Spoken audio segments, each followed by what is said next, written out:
만약 불륜이 사랑의 끝이 아니라 절실히 자기 자신을 다시 찾으려는 시도라면 어떨까요? 이 질문은 배신이 주는 고통을 정당화하기 위해 하는 것이 아닙니다. 하지만 더 깊이 들여다보면 불륜을 단순한 도덕적 배신 행위가 아닌 더 깊은 무언가의 증상으로 이해하기 시작할 때 무언가가 변합니다. 우리 사회에서는 배우자를 배신하는 것을 가장 용서할 수 없는 행동 중 하나로 봅니다. 하지만 70% 이상의 성인이 불륜과 관련된 충동, 욕망 또는 행동을 경험한 적이 있습니다. 이것이 대부분의 사람들이 나쁘거나 이기적이거나 가치관이 부족하다는 뜻일까요? 아니면 이것이 훨씬 더 인간적이고 보편적인 갈등의 조용한 표현일까요? 칼 융의 심층 심리학 관점에서 불륜은 단순한 부부 문제를 넘어서 신호입니다. 수년간 억압되고 침묵되어 온 무언가가 스며드는 영혼의 균열입니다. 종종 올바른 삶을 구축하는 과정에서 버려진 자기 자신과 다시 연결하려는 서투르고 고통스러운 시도입니다. 우리는 다른 사람을 찾는 것이 아닙니다. 무의식적으로 잃어버린 자기 자신의 일부를 찾고 있습니다. 금기는 쾌락 때문이 아니라 잊혀진 감정, 잠든 열정, 이상적인 남편, 모범적인 어머니, 책임감 있는 제공자가 되면서 뒤에 남겨진 정체성을 깨우기 때문입니다. 불륜 뒤에는 항상 답하지 못한 질문이 있습니다. 내가 되어야 했던 내가 되기 전에 나는 어디에 있었는가? 이 관점에서 불륜은 악이 아니라 깊고 상징적인 인간, 경험입니다. 용서할 수 없지만 이해할 수 있습니다. 그리고 이해할 때야 비로소 진정한 치유가 시작됩니다. 칼 융은 살지 않은 삶은 죽을 수도 있는 병이라고 말했습니다. 많은 사람들이 외적으로는 충실했지만 내면은 감정적으로 텅 빈 상태에 직면하는 이유입니다. 불륜은 항상 사랑이 없어서 일어나는 것이 아닙니다. 오히려 많은 경우 사랑에도 불구하고 일어납니다. 우리 내면의 무언가가 소리치기 시작하기 때문입니다. 그리고 그 소리는 항상 통제할 수 없습니다. 모두가 불륜으로 표현하지는 않습니다. 어떤 이는 불면증으로, 어떤 이는 존재론적 위기로, 또 다른 이는 설명할 수 없는 슬픔으로 느낍니다. 그러나 그 경계를 넘는 사람들은 종종 파괴하기 위해서가 아니라 다시 살아있음을 느끼기 위해서입니다. 이 영상에서는 융심리학에 따른 불륜의 가장 깊은 동기를 탐구할 것입니다. 다른 사람에 대한 욕망 뒤에 숨겨진 더 큰 욕망, 즉 자기 자신을 찾고자 하는 욕망을 발견하게 될 것입니다. 그리고 모든 것은 불편한 진실에서 시작됩니다. 불륜은 항상 사랑의 부족 때문이 아니라 영혼과의 연결 부족 때문입니다. 만약 우리가 불륜을 저지르는 상대방이 진정한 욕망의 대상이 아니라 우리가 더 이상 되지 않는 모든 것의 거울이라면 어떨까요? 칼 융이 영혼에 대해 이야기할 때 그는 종교적이거나 도덕적인 의미로 말한 것이 아닙니다. 그에게 영혼은 내면 존재의 살아있는 총체였으며 측정하거나 볼 수 없지만 개인의 가장 깊은 곳에 존재하는 것이었습니다. 그리고 그의 가장 도발적인 생각 중 하나는 이것입니다. 불륜은 배우자에 대한 범죄가 아니라 영혼이 보이기를 갈망하는 외침이라는 것입니다. 많은 사람들은 배신하는 사람이 단지 불만족스럽고 이기적이며 정서적으로 미성숙하다고 생각합니다. 하지만 깊은 심리학은 다른 시각을 보여줍니다. 불륜을 저지르는 사람은 상대방으로부터 도망치는 것이 아니라 자신을 찾고 있습니다. 낯선 품에서 낭만적 사랑의 이상을 따르려다 억압되고 무시되었던 정체성의 일부를 찾고 있는 것입니다. 관계 초반, 사랑에 빠지는 감정은 신기루처럼 작용합니다. 우리는 상대에게 이상화한 모든 것을 투사합니다. 그러나 시간이 지나면서 일상, 사회적 역할, 기대, 그리고 일상의 무게가 우리 내면의 중요한 부분을 묻기 시작합니다. 이전에는 자연스러웠던 것이 의무가 되고 놀이는 책임이 됩니다. 그리고 모르는 사이에 충만함을 느끼기 위해 구축한 관계가 진정한 자아를 가두는 새 장이 됩니다. 윤근 개성화, 즉 자기 자신이 되는 과정가 삶의 진정한 목적이라고 말했습니다. 하지만 때때로 결혼이나 장기간 동거는 자신을 위한 공간 없이 상대를 위해 전적으로 희생할 때 그 과정을 막을 수 있습니다. 그때 영혼은 속삭이기 시작합니다. 처음에는 모호한 불안감으로, 그 다음에는 공허함으로, 나중에는 설명할 수 없는 정서적 단절로 나타납니다. 그리고 어느 날 누군가 나타납니다. 꼭 더 매력적이거나 더 잘 맞는 사람은 아닙니다. 그러나 그 사람 안에는 당신의 잊힌 일부를 깨우는 무언가가 있습니다. 그 깨달음은 상대방을 위한 것이 아니라 당신 자신을 위한 것입니다. 이것은 거울 효과입니다. 상대방은 당신이 사라지기 전이었던 당신의 모습을 반영해 줍니다.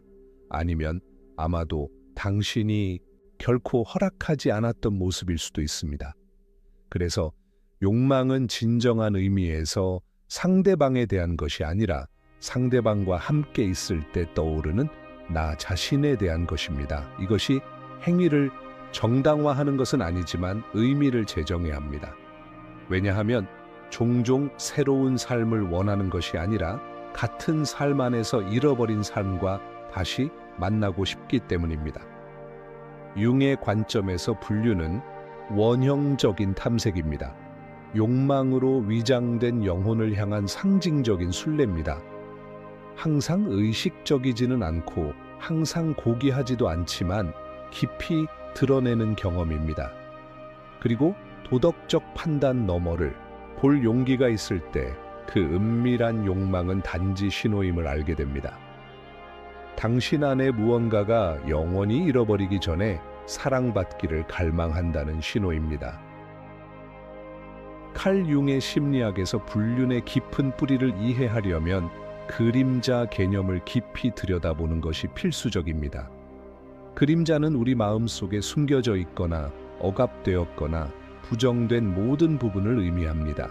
어린 시절부터 주입된 사회적 기대나 문화적 규범에 맞지 않아 외면했던 자아의 면면입니다. 이 그림자는 본질적으로 나쁘거나 죄악된 것이 아닙니다. 단지 거부감, 수치심, 갈등을 불러일으킬 수 있어 드러내기 꺼려지는 성격의 한 측면일 뿐입니다. 인간의 어두운 면이지만 동시에 억압된 에너지와 창의성, 진정성이 깃든 귀중한 자원이기도 합니다. 많은 아시아 문화에서는 사회적 조화, 자제력, 개인 희생에 대한 압력이 특히 강합니다. 어릴 때부터 주변에 불편을 끼치지 말고 개인의 욕구나 감정을 공개적으로 표현하지 말라고 가르칩니다. 이는 집단의 평화를 위해 좋은 의도에서 비롯되었지만 그림자를 더욱 깊은 무의식 속에 숨게 만드는 깊은 영향을 미칩니다. 그 결과 많은 사람들은 겉으로는 완벽한 삶을 살지만 내면에는 공허함과 자신의 진정한 본질과의 단절을 느낍니다. 이 단절이 많은 불륜에 숨겨진 뿌리이며, 불륜은 이기적인 욕망이나 악의에서 비롯된 것이 아니라 잊혀진 자아의 일부를 되찾으려는 절박한 시도입니다. 예를 들어 다나카 씨는 20년 동안 겉으로는 완벽한 아내였습니다. 가족을 돌보고 전통적 기대를 충족시키며 자신의 욕구와 감정을 침묵으로 감췄습니다. 그녀는 자신의 야생적인 여성성, 자유롭게 표현하고 열정을 느끼며 검열 없이 꿈과 욕망을 탐험하고 싶었던 진정한 자아를 억압해야 했습니다. 수십 년간 쌓인 억압은 무의식 속에 설명할 수 없는 공허함, 깊은 슬픔, 의미 상실로 나타났습니다. 그러던 어느 날 누군가가 간단하지만 강력한 질문을 던졌습니다. 진짜 원하는 것이 무엇인가요?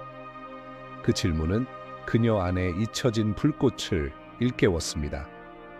처음으로 자신의 영혼이 보이고 진정한 본질이 두려움이나 죄책감 없이 빛날 수 있음을 느꼈습니다. 이 깨달음은 단순한 사회 규범에 대한 반항이나 복수의 불륜이 아니라 그림자와 화해하며 진정성을 향해 나아가는 깊은 움직임이었습니다. 융의 관점에서 불륜은 종종 내면의 투쟁의 증상입니다. 상대를 파괴하거나 관계를 깨뜨리려는 것이 아니라 억압된 진짜 자아와 연결되려는 시도입니다. 고통스럽고 때로 파괴적이지만 영혼의 온전함을 되찾으려는 몸부림입니다. 아시아 문화에서는 조화와 의무가 중요한 가치이므로 이러한 역학은 더욱 강렬합니다. 자제와 욕구 억압, 가족이나 사회에 대한 헌신이 겉으로 보이는 모습과 내면 감정 사이에 큰 간극을 만듭니다. 그 간극은 그림자가 조용히 자랄 수 있는 비옥한 땅이 되고 결국 불륜이나 존재의 위기라는 형태로 표출됩니다. 따라서 융의 관점에서 불륜을 이해하는 길은 행동을 판단하는 것이 아니라 영혼의 어떤 부분이 드러나고 인정받아 치유되기를 갈망하는지 이해하는 것입니다. 진정한 해결책은 외적인 충실함이 아니라 그림자의 의식적 통합이며 내면을 받아들여 더 진정성 있고 충만한 삶을 사는 데 있습니다. 요컨대 그림자는 내면을 깊이 들여다보고 우리가 쓰고 있는 가면에 질문하며 우리를 온전한 존재에서 멀어지게 하는 보이지 않는 상처를 치유하라는 초대입니다. 그림자를 통합하고 존중할수록 불륜의 역동성도 내면 성장과 자신과 타인과의 진정한 연결의 기회로 변화할 수 있습니다. 인간이 가장 깊고 보편적으로 바라는 것 중 하나는 진정으로 보인다는 느낌입니다. 단지 사회적 역할이나 외부의 기대를 충족시키는 존재로서가 아니라 내면에 숨겨진 온전하고 진실하며 연약한 진짜 나로서 말입니다. 우리는 어릴 때부터 적응을 위해 가면을 쓰도록 배웁니다. 헌신적인 직원, 모범적인 학생, 완벽한 아내, 책임감 있는 자녀 같은 역할들이 그것입니다. 이러한 가면들은 질서와 조화를 유지하고 책임을 다하는 데 필요하지만 시간이 지나면 진짜 나를 감추는 감옥이 되기도 합니다. 가면을 쓰고 산다는 느낌은 고요하지만 고통스럽습니다. 주변 사람들은 우리의 역할이나 능력을 존경하고 칭찬하지만 그 뒤에 숨겨진 꿈, 두려움, 욕망, 좌절은 좀처럼 보지 못합니다. 내면에 보이지 않는 외로움은 존재론적 고독을 낳습니다. 우리가 무엇을 하는지로만 사랑받거나 인정받을 때 누구인지에 대한 사랑과 인정이 부족하여 채울 수 없는 감정의 공허가 생기기 때문입니다. 사토시의 이야기가 이를 잘 보여줍니다. 그는 25년간 한 회사에서 신뢰받는 직원으로 일하며 완벽한 이미지를 쌓았습니다. 모두에게 헌신과 안정의 상징이었지만 그의 진짜 꿈은 숨겨져 있었습니다. 바로 음악가가 되고 싶다는 열망이었습니다.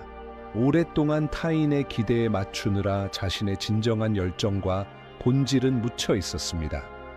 어느 날 편견 없이 일하지 않을 때는 무엇을 좋아하나요? 라는 질문을 외국인 여성에게 받았습니다. 그 단순한 질문이 그의 내면에 잠든 세계의 문을 열었습니다. 수십 년 만에 그는 직원이 아니라 욕망과 열망을 가진 한 인간으로서 진정으로 보인다는 느낌을 받았습니다. 이 경험은 그에게 오랫동안 억눌린 진짜 나로서 사랑받고 받아들여지고 싶다는 욕구를 깨우는 계기가 되었습니다. 심층 심리학의 관점에서 보면 보임에 대한 욕구는 피상적인 욕심이 아니라 정서적, 영적 건강의 필수적인 필요입니다. 진정한 자아로 인정받지 못하면 우리는 분열되고 보여지는 나와 진짜 나 사이에 균열이 생깁니다. 이 분열은 고통, 불안, 만성적인 불만족을 낳고 때로는 관계 밖에서 그 인정을 찾으려는 시도를 하게 만듭니다. 이런 맥락에서 불륜은 상처 입은 마음이 진정한 인정과 사랑을 갈망하는 고통스러운 몸부림일 수 있습니다. 사람들이 진심으로 원하는 것은 단지 무엇을 하느냐가 아니라 누구인가에 대한 사랑입니다. 빛과 그림자, 꿈과 연약함, 모순을 포함한 온전한 자신으로서 사랑받고 싶어 합니다. 진정성과 진심 어린 인정을 향한 이 갈망은 삶을 변화시킬 힘을 가집니다. 이는 해로운 행동을 정당화하려는 것이 아니라 많은 불륜 행위 뒤에 온전한 나로서 보이고 사랑받고 싶다는 조용한 외침이 있음을 이해하려는 노력입니다. 이 상처를 치유하려면 먼저 자신에게 그리고 나서 타인에게 진짜 나를 보여줄 용기가 필요합니다. 가면을 벗고 마음을 열어 판단 없이 우리를 볼 수 있게 하는 용기, 그리고 진정한 존재를 존중하고 받아들이는 관계를 만드는 일이 필요합니다. 결국 감정적 행복과 진정한 충실함의 길은 외적 약속만이 아니라 내면의 진실 통합과 주변 사람들과의 진정한 연결에 있습니다. 진짜 나로서 보이고 사랑받을 때 우리는 온전함을 느끼고 관계에서도 외부에서 찾을 필요 없이 내면에서 이미 발견한 최고의 모습을 줄 수 있습니다. 앞서 우리는 진정한 자신으로서 보이고 사랑받고자 하는 깊은 욕망을 탐구했습니다. 이제는 이 갈망이 인생의 중요한 시기인 중년기에 어떻게 더 강하게 나타나는지 이해할 차례입니다. 많은 사람들이 40대 전후로 불륜이나 기존 관계를 흔드는 충동을 경험하는 경우가 흔합니다. 이것은 단순한 변덕이나 겉핥기식 반항이 아닙니다. 또한 나이 들어감에 대한 두려움이나 성취에 대한 불만에서 비롯된 일시적 위기도 아닙니다. 깊은 심리학, 특히 융중의 관점에 따르면 이 시기는 영혼의 각성 시기입니다. 인생 전반부에서는 대부분의 시간과 에너지를 자아를 구축하는 데 쏟습니다. 공부하고 열심히 일하며 가족을 이루고 결혼하고 집을 사고 사회적, 직업적 의무를 다합니다. 이는 성인의 삶을 위한 기초를 다지는 중요한 시간입니다. 외적인 안정과 물질적 안녕을 확보하기 위한 구조를 세우는 시기입니다. 그러나 40대 무렵 무시할 수 없는 내면의 속삭임이 점점 커집니다. 그것은 이게 내가 가진 전부인가? 이게 내가 전부인가? 라고 묻는 영혼의 목소리입니다. 단순한 지적 질문이 아니라 지금까지 쌓아온 모든 것의 의미를 근본적으로 묻는 깊은 부름입니다. 이 각성은 실패나 쇠퇴의 신호가 아니라 영혼이 다시 살고 싶어 하고 잃었거나 억눌렸던 무언가를 되찾고자 하는 생명의 신호입니다. 새로운 열정을 탐험하고 창의력을 재발견하며 진정한 경험을 추구하거나 단순히 강렬하게 살아있음을 느끼고 싶어 하는 욕망일 수 있습니다. 이 각성은 현재의 삶이나 가족을 파괴하려는 목적이 아닙니다. 이 시기에 나타나는 불륜은 오히려 삶과 진정성에 대한 절박한 갈망의 표현일 가능성이 큽니다. 고통스럽고 모순되더라도 자신과 다시 연결하고 책임과 의무 속에 사라졌던 생기를 되찾으려는 시도입니다. 이 순간은 깊은 변화를 위한 기회이기도 합니다. 의식적으로 인식하고 다룬다면 영혼의 각성은 잊혀졌거나 억눌린 부분들을 통합하고 가면과 진짜 자아를 화해시키며 더 진실되고 풍요로운 관계를 구축하도록 안내할 수 있습니다. 따라서 이것은 위기가 아니라 내면의 부활입니다. 솔직하게 자신을 들여다보고 우리를 정의해온 습관과 역할에 의문을 품으며 더 풍요롭고 의미 있는 삶의 가능성에 마음을 여는 부름입니다. 이 과정은 도전적이고 갈등을 불러일으킬 수 있지만 깊은 상처를 치유하고 그림자를 통합하며 구축된 자아와 깨어나는 영혼 사이에서 새로운 균형을 찾을 수 있는 기회를 제공합니다. 이 역동성을 이해하면 불륜을 새로운 관점에서 볼 수 있습니다. 그것은 악이나 배신이 아니라 삶의 맥박을 다시 느끼고자 하는 영혼의 외침이라는 점입니다. 불륜에 관한 가장 큰 오해 중 하나는 이것이 단지 성적인 문제라고 생각하는 것입니다. 이러한 생각은 복잡한 현상을 단순히 육체적인 측면으로 축소시키며 많은 경우 그 밑에 깔린 깊은 정서적 심리적 측면을 간과하게 만듭니다. 심층 심리학, 특히 융중의 연구와 가르침에 따르면 성행위는 종종 훨씬 더 깊은 필요, 즉 친밀감의 겉으로 드러난 모습일 뿐입니다. 친밀감은 성행위 그 자체로 정의되지 않습니다. 오히려 진정으로 보이고 이해받으며 수용되는 감정적 영적 경험을 의미합니다. 이는 스스로의 방어를 내려놓고 가면을 벗어던지며 판단이나 거절에 대한 두려움 없이 취약한 모습을 드러낼 수 있는 진정한 연결입니다. 친밀감은 우리가 약할 때에도 사랑받는 느낌입니다. 불안, 의심, 깊은 두려움 앞에서 자신을 내려놓는 순간에도 사랑받는 공간입니다. 영원히 안전하게 쉴 수 있는 장소이며 숨기거나 가장할 필요가 없는 곳입니다. 이런 종류의 연결은 단순한 성적 만남보다 훨씬 더 희귀하고 소중합니다. 친밀감 없는 성은 공허하거나 불만족스럽고 때로는 고통스러울 수 있습니다. 반면 깊은 친밀감은 어떤 육체적 행위를 넘어서 관계를 지탱하고 풍요롭게 합니다.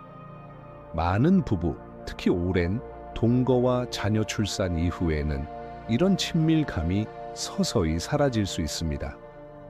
일상의 루틴, 가족의 책임, 사회적, 직업적, 압박, 누적된 피로가 깊은 만남의 공간을 갉아먹습니다.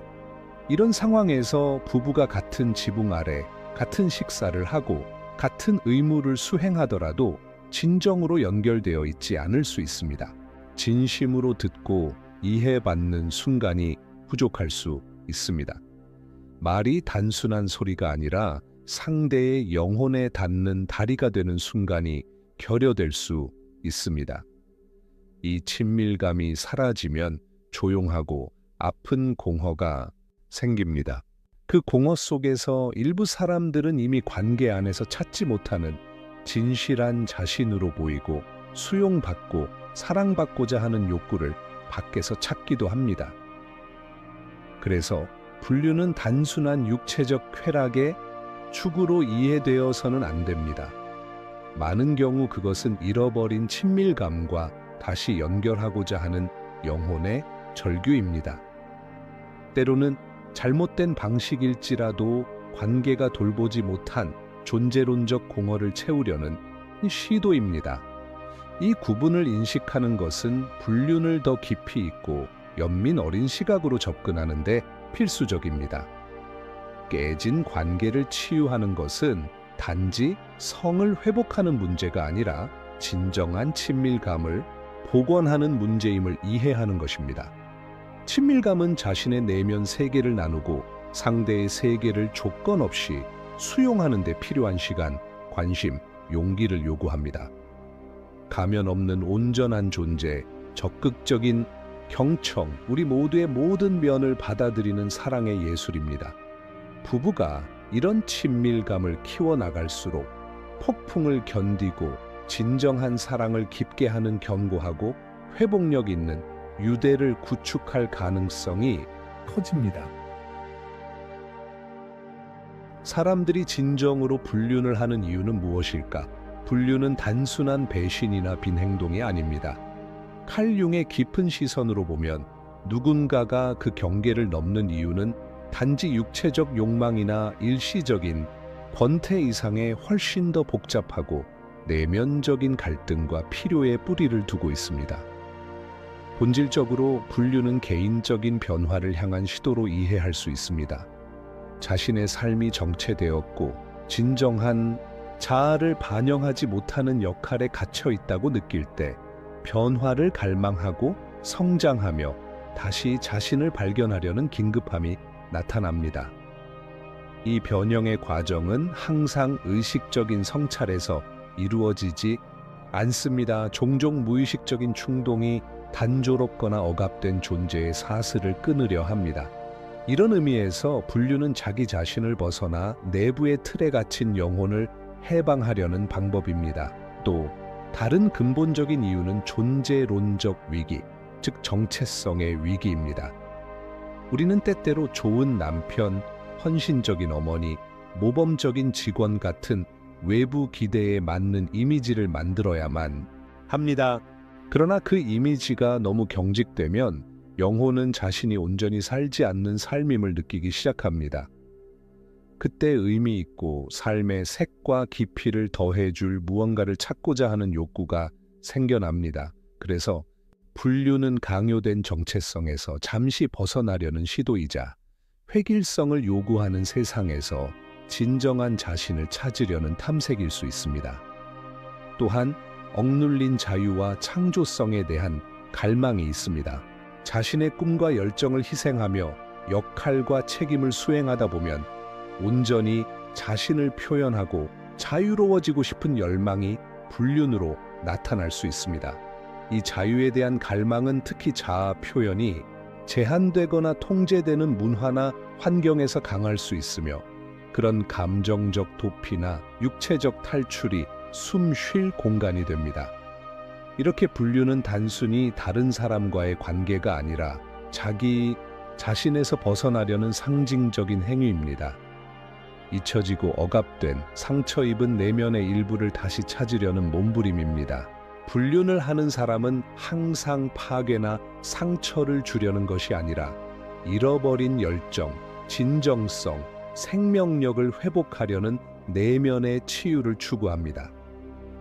이러한 이해는 불륜을 바라보는 시각을 완전히 바꿉니다.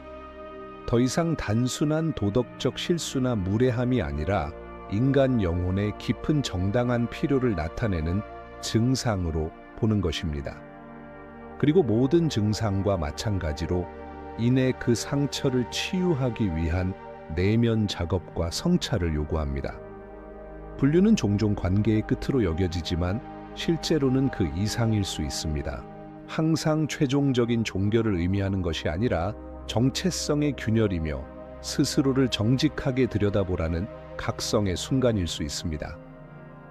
이 고통스럽고 어려운 행위는 내면 성장과 깊은 변화를 촉구하는 부름이 될 수 있습니다. 불륜이 단순한 배신이 아니라 영혼에 채워지지 않은 필요를 상징적으로 표현한 것임을 이해하면 화해의 문이 열립니다.